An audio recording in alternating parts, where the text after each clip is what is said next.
Madame, Monsieur, bonsoir. Des vacances de rêve au large de l'île de Malte, une retraite dorée qui fait grincer des dents à gauche. Nicolas Sarkozy se repose jusqu'à demain sur un yacht long de 60 mètres. Selon le site internet du magazine Capital, il appartiendrait à l'homme d'affaires Vincent Bolloré. Commentaire de Renaud Bernard et de Guillaume Viard. Une escapade dont le luxe est dénoncé à gauche. François Hollande se demande ce soir qui paye les vacances de milliardaire du président élu. Vincent Peillon, l'un des porte-parole de Ségolène Royal, y voit une forme d'arrogance et même d'insulte. Nicolas Sarkozy qui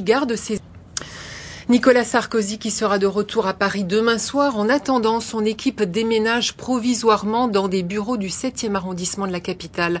Reportage de Michael Darmon et de Guillaume Michel.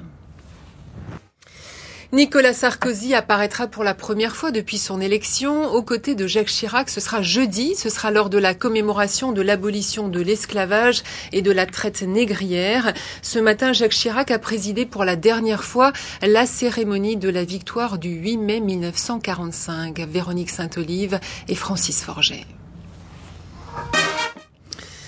Voyons à présent quels sont les autres faits marquants de l'actualité en France, avec d'abord l'explosion de 3 camions-citernes qui a fait 5 blessés légers et a provoqué d'importants dégâts. C'est la première information en bref que nous commande ce soir Claude Marc. Des scènes de bagarre très impressionnantes au Parlement taïwanais. Laure Manodou persiste et signe. La championne française ne rentrera pas en France. Je choisis Lucas, l'amour de ma vie. C'est ce qu'elle déclare ce matin dans un journal sportif italien. La nageuse et son avocat sont en négociation avec un club de Turin. Mais le président de la fédération italienne affirme ce soir que Laure Manodou ne peut agir sur la seule base de l'amour. À Turin, le reportage de Nathalie Jourdan et de Raymond Chaplard. Les affaires de dopage à présent dans le cyclisme. Le coureur italien Ivan Basso affirme avoir tenté de se doper, mais il ajoute qu'il n'est jamais passé à l'acte. C'est lui qui avait remporté le Tour d'Italie en 2006, Claude Marcotte.